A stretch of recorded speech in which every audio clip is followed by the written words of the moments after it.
we're live. Good morning. Whew, let me tell you, I certainly did not feel prepared to do this morning. I was much happier laying in bed. I'm late. I'm 30 minutes late compared to the last 2 days I did this. And why am I saying that? Just because hopefully it'll serve as an encouragement for you to know that it's okay if you don't necessarily feel like reading the Bible in the morning or wherever you put aside time, as long as you put those feelings aside and do what God wants you to do to improve your relationship with Him. So I'm certainly not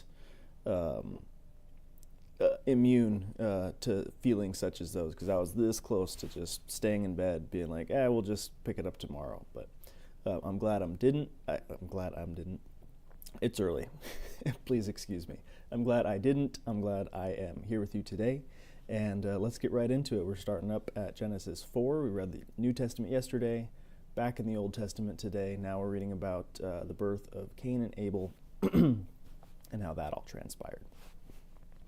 NASB 20 is the version we're reading from on Blue Letter Bible. And let's begin. Let's scroll down here a little bit. Now the man had relations with his wife Eve, and she conceived and gave birth to Cain. And she said, I have obtained a male child with the help of the Lord.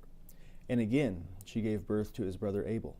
Now Abel was a keeper of flocks, but Cain was a cultivator of the ground. So it came about in the course of time that Cain brought an offering to the Lord from the fruit of the ground. Abel, on his part, also brought an offering from the firstborn of his flock and from their fat portions. And the Lord had regard for Abel and his offering, but for Cain and his offering he had no regard. So Cain became very angry, and his face was gloomy. Then the Lord said to Cain, Why are you angry, and why is your face gloomy? If you do well, will your face not be cheerful? And if you do not do well, sin is lurking at the door, and its desire is for you, but you must master it. Cain talked to his brother Abel, and it happened that when they were in the field, Cain rose up against his brother Abel and killed him. There's a few things I'm noticing here, because we jumped right from basically God administering discipline, giving curses to Adam and Eve for what they had done by eating the fruit of the knowledge of good and evil, and then we jump forward to the brothers being born. And then it seems they're old enough to communicate with the Lord, so then we skip, several years beyond that. And there's a couple interesting points. So it seems that Cain and Abel both took it upon themselves to start providing offerings to the Lord. There's no point in here between, story A and story B where God commanded them to bring them offerings. It seems like it's something that they just started doing of their own accord. Also, what was the other thing? I had another thought that I'm drawing a blank on. Sin, right? The word sin. That's what it was. The concept of sin seems to be already understood. They now all have the knowledge of good and evil, and the word sin is already appearing. So God has not yet. There's no 10 Commandments. There's no law. None of this stuff has been put in place, and yet we see the word sin already appearing. So that's quite interesting to me, because there has been no testaments or commandments put forth by God other than Adam and Eve will be cursed because of what they did. But nonetheless, both Cain and Abel are aware of what sin is. So very, very interesting to me. Then the Lord said to Cain, Where is Abel your brother? And he said, I do not know. Am I my brother's keeper? What a punk, right? Then he said, What have you done? The voice of your brother's blood is crying out to me from the ground. God was not fooled by Cain's attempt to hide this transgression. Now you are cursed from the ground, which has opened its mouth to receive your brother's blood from your hand. When you cultivate the ground, it will no longer yield its strength to you. You will be a wanderer and a drifter on the earth. Cain said to the Lord, My punishment is too great to endure. Behold, you have driven me this day from the face of the ground, and I will be hidden from your face, and I will be a wanderer and a drifter on the earth. And whoever finds me will kill me.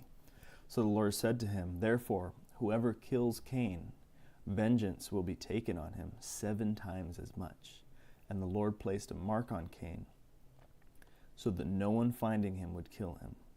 Then Cain left the presence of the Lord and settled in the land of Nod, east of Eden. So here is a great mystery, to me at least, probably to many of us that read this word. The next verse opens it up a little bit more. Cain had relations with his wife, and she conceived and gave birth to Enoch. Oh, yeah, you might be asking the same question I am. Where did his wife come from? That's always been a great mystery to me. The land of Nod, were there people in this land of Nod? Where were they, where did they come from? We've only been told of 4 humans at this point. And there is suggestion that there's far more than 4 humans already walking the earth. He's saying someone might kill me. Who might kill you? We're only aware of 4 people at this point. It's very mysterious. So I have a theory, and it's just a theory. I don't, it's not the word of God. And it goes back to what I said in the first live, where we're reading Genesis 1 through 3 together. And that is that the book of Genesis itself is partly literal. I believe there are literal segments of the book. I believe Adam and Eve were literal people. Cain and Abel were literal people. But I also believe that some of the language that was used is metaphoric and not literal. And that's just my opinion. But I believe that the story of man transforming from not self-conscious to self-conscious after having obtained the knowledge of good and evil is a representation of our natural evolution from a more primitive being to a being that is closer to God in our nature. And I believe God orchestrated that to the very core, that we were designed and created by God, but also that He created us in such a way that we evolved. And the story of Adam and Eve was that tipping point in our evolution where we became aware of ourselves, we became aware of good and evil in a way that we weren't before. And that would explain, because the Bible doesn't explicitly say that Adam and Eve were the first humans. It talks about how God created us, and I fully believe that. But it doesn't necessarily say that Adam was the very first human that ever appeared on the earth. Not explicitly. It does imply it. It does imply it. But here we see that there's obviously other people on the earth. And how did they get there? So that's a question that can give rise to various different theories. Mine might not be the correct one. I want to be humble about that. But that's what I think, because it would explain both things, in my opinion. So Cain built a city and named the city Enoch after the name of his son. Now to Enoch was born Irad, and Irad fathered Mehujael, and Mehujael fathered Methushael, and Methushael fathered Lamech. I'm probably butchering these names. Lamech took 2 wives for himself.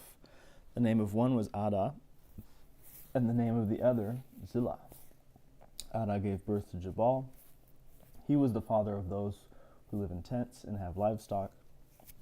Quick point here, in combination with what I said previously, there's probably a bunch of incest going on here.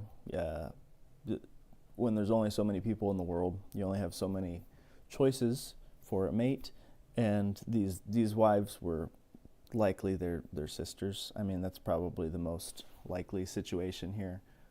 I don't think this city was necessarily bustling with choices for people to marry. So that's probably what was going on.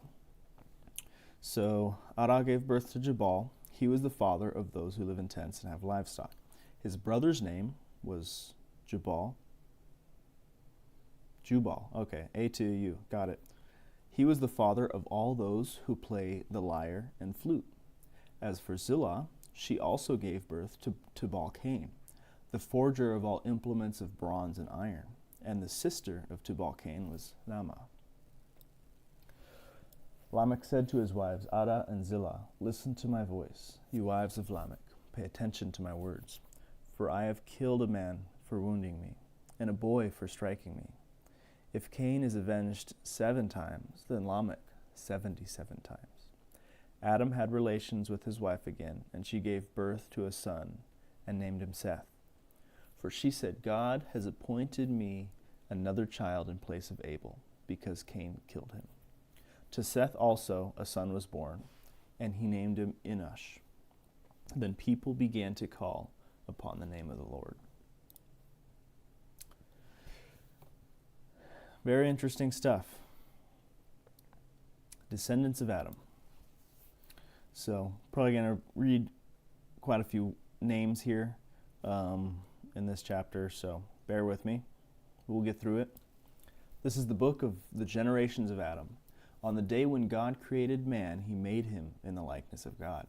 He created them male and female, and he blessed them and named them mankind on the day when they were created. When Adam had lived 130 years, he fathered a son in his own likeness, according to his image, and named him Seth. Then the days of Adam, after he fathered Seth, were 800 years, and he fathered other sons and daughters. So all the days that Adam lived were 930 years, and he died. That's quite a sentence there. I have no reason to not believe that this is true. I mean, I believe the Bible. That's to our modern way of thinking and our understanding of how long a human should live, 930 years is just it's laughable to most people. Maybe that's part of the reason why the Bible says, the wisdom of God is foolishness to the world, because most people would look at the fact or the claim that Adam lived 930 years and laugh at it and say that's ridiculous, because you can't really blame him much for it. But yeah, it's I believe it. That's possibly one of the areas where it was a literal translation. I don't know. I would live 930 years if I had the option to. Why not? Now, Seth lived 105 years and fathered Enosh. Then Seth lived 807 years after he fathered Enosh, and he fathered other sons and daughters. So all the days of Seth were 912 years, and he died. Back on the age thing again, even though it looks ridiculous and it seems laughable, and anyone who hasn't read the Bible or doesn't believe the Bible or has decided to reject the Bible would see this as ridiculous. How many times have humans been wrong before? I mean, this was at least 6,000 years ago, and we don't have a lot of historical artifacts from that time. Who knows all the different things that were happening that we're not privy to, that we're not aware of at all? We make a lot of assumptions as humans, and sometimes we take our opinions and our viewpoints and our perspectives a little bit too seriously. We take our subjective view of reality and think of it as objective sometimes, to our own dismay, to our own failure and foolishness sometimes. So, hey, how smart are we to say that humans couldn't live far longer than we live today? We've been wrong before. Now, Enosh lived 90 years and fathered Canaan. Then Enosh lived 815 years after he fathered Canaan, and he fathered other sons and daughters. So all the days of Enosh were 905 years, and he died. Now Canaan lived 70 years and fathered Mehalalel. That's a lot of L's. Then Canaan lived 840 years after he fathered Mehalalel, and he fathered other sons and daughters. So all the days of Canaan were 910 years, and he died. Now Mehalalel lived 65 years and fathered Jared. Then Mehalalel lived 830 years after he fathered Jared, and he fathered other sons and daughters. So all the days of Mehalalel were 895 years, and he died. What's funny here is it's just mentioning the firstborn son, and it's like, and then a bunch of other kids too. It's like the only one that they're paying any respect to is the firstborn, and they're like, yeah, and then some other litters of children came out after that. It's kind of funny. Now Jared lived 162 years and fathered Enoch. Then Jared lived 800 years after he fathered Enoch, and he fathered other sons and daughters. So all the days of Jared were 962 years, and he died.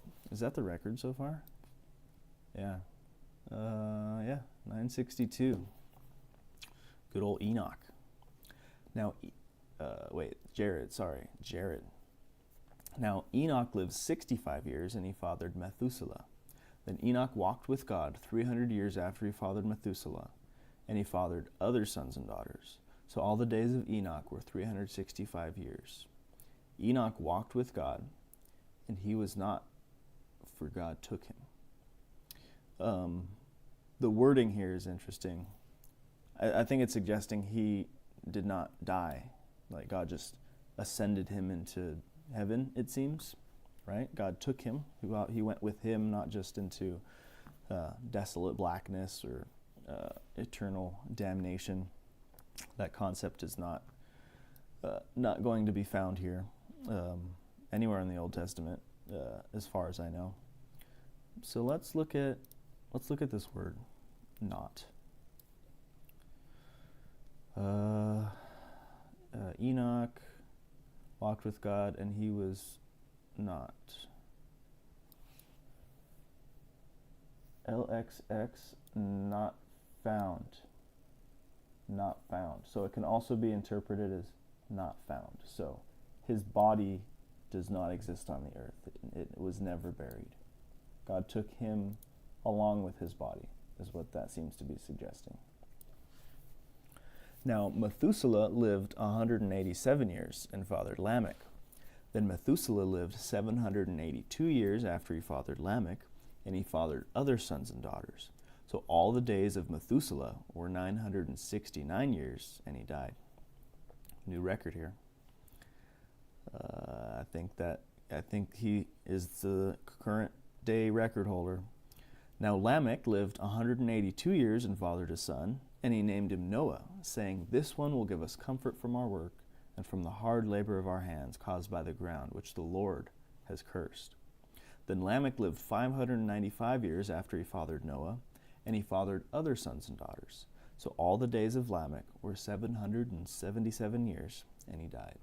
Now after Noah was 500 years old, Noah fathered Shem, Ham, and Japheth.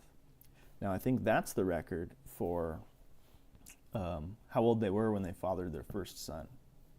So we got record holder Methuselah for living the longest of any human on record, according to the Bible. And we have Noah, who was the oldest father to have given, well, he didn't give birth, so I can't say that. The oldest man to have fathered their first child at the age of 500 years old. Let's continue. Corruption of mankind.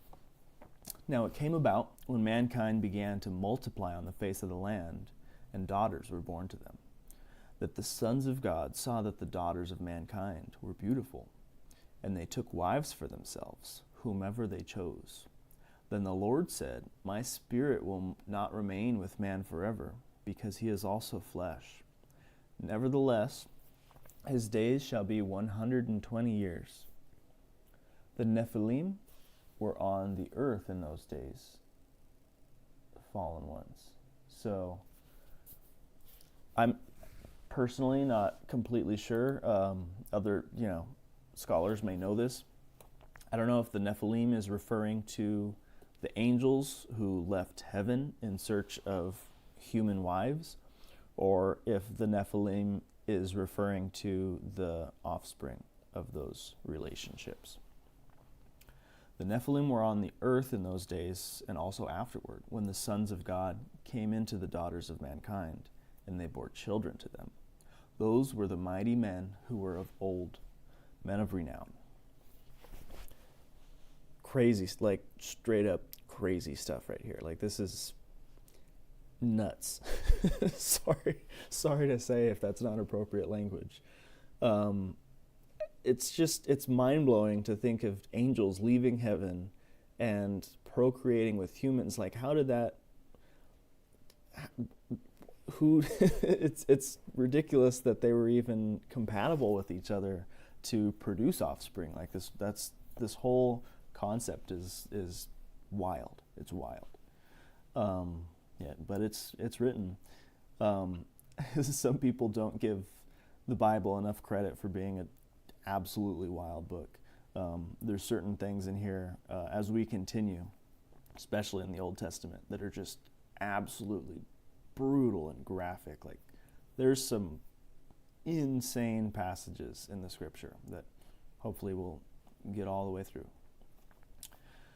Then the Lord saw that the wickedness of mankind was great on the earth, and that every intent of the thoughts of their hearts was only evil continually.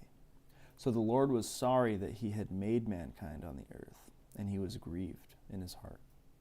Then the Lord said, I will wipe out mankind, whom I have created from the face of the land, mankind, and animals as well, and crawling things, and the birds of the sky, for I am sorry that I have made them. But Noah found favor in the eyes of the Lord. So this has always been a very interesting passage to me, because it's commonly accepted that God is omnipresent, that he can see infinitely into the future, that he goes infinitely into the past because he has always existed. He was not created. He is the initial creator of all things to have ever existed. So it's commonly believed that he's omnipresent, and I don't completely disagree with that, but there's a mystery to me in here which challenges that idea, at least, because it seems that God had regret, and it doesn't make sense to me that a being who can look infinitely into the future and knows everything that's going to happen before it happens could ever have regret about anything and want to modify a decision that they made. And to me, it's I don't know if this is going. I had a buffering thing on YouTube. I don't know if there's any issues in playback right now. I'm going to have to review this later. To me, that's a great mystery. I believe it's certainly possible that God is omnipresent. My wife's theory for the answer to this apparent mystery is maybe, I was going to say it's different than mine. I don't necessarily have a theory. I didn't form a theory. This is just a question in my mind, and a possible challenge to the way that I understand God, to the way that many people understand God, because there's an apparent regret. But what my wife says about it is that the language is limiting, and that's true. The language that we use to communicate with each other is a human language. It's not a divine language. It's not a heavenly language. So there is a lack. There's a lack that you can't escape. And the best way that God decided to communicate a certain emotion to us using our human language, and this was the best way that we could understand what he was trying to tell us. But it may not necessarily mean that he didn't already see this coming, but just that he was communicating to us in a very strong way that the fact that we became as sinful and as treacherous as we did truly saddened him. I suppose, so that's her stance. I suppose the mystery still lies in there, because if we created such a reaction in him that he became saddened by our existence, that would also seem to suggest that he didn't see that coming. And I don't want to cause any blasphemy. I love the Lord, and I'm not saying that that's the case. I'm not saying that he can't see everything into the future. He very well might be able to, but this has always been a mystery to me. So take that for what it's worth. These are the records of the generations of Noah. And to cap that off, it's okay to ask questions. It's okay to say I don't know and not know every single thing about the Bible, because the Bible does not have every answer to every question within its words. There are certain questions that it will bring about that are important to pray about and seek the Lord in, and you don't always necessarily receive that answer. And some things remain a mystery, and that's okay. And it's okay to have those mysteries and those unanswered questions within you and still have faith. Those are all good things. These are the records of the generations of Noah. Noah was a righteous man, blameless in his generation. Noah walked with God, and Noah fathered 3 sons, Shem, Ham, and Japheth. Now the earth was corrupt in the sight of God. Oops, we're still there. In the sight of God, there it is. And the earth was filled with violence. And God looked on the earth, and behold, it was corrupt, for humanity had corrupted its way upon the earth. Then God said to Noah, the end of humanity has come before me, for the earth is filled with violence because of people. And behold, I am about to destroy them with the earth. Make for yourself an ark of gopher wood. You shall make the ark with compartments, and cover it inside and out with pitch. This is how you shall make it. The length of the ark shall be 300 cubits, its width 50 cubits, and its height 30 cubits. And for reference here, we see that the scholars inserted a little footnote in to represent our American measurement system. So it's about 450 feet long, 75 feet wide, and 45 feet high. Or, for our brothers and sisters across the sea, 135 meters, 23 meters, and 14 meters. You shall make a window for the ark, and finish it to a cubit from the top, and put the door of the ark on the side. You shall make it with lower, second, and third decks. Now behold, I myself am bringing the flood of water upon the earth, to destroy all flesh in which there is the breath of life from under heaven. Sorry, I read that funky. To destroy all flesh in which there is the breath of life from under heaven, everything that is on the earth shall perish. But I will establish my covenant with you, and you shall enter the ark, you, your sons, your wife, and your sons' wives, with you.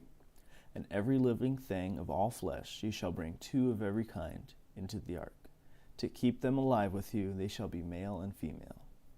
Of the birds according to their kind, and of the animals according to their kind, of every crawling thing of the ground according to its kind, 2 of every kind will come to you, to keep them alive.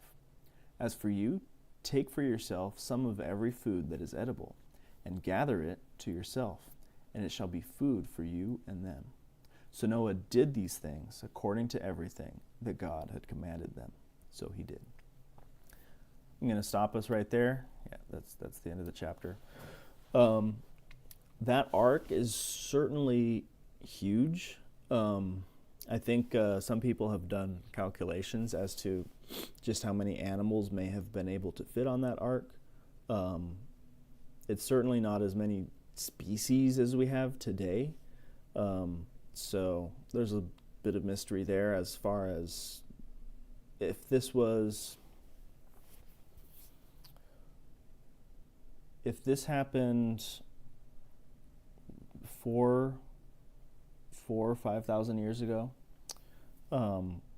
then there's only so much genetic change that could have happened to the animals that were on the ark in order to produce as many species as we have today, assuming that all the other animals died.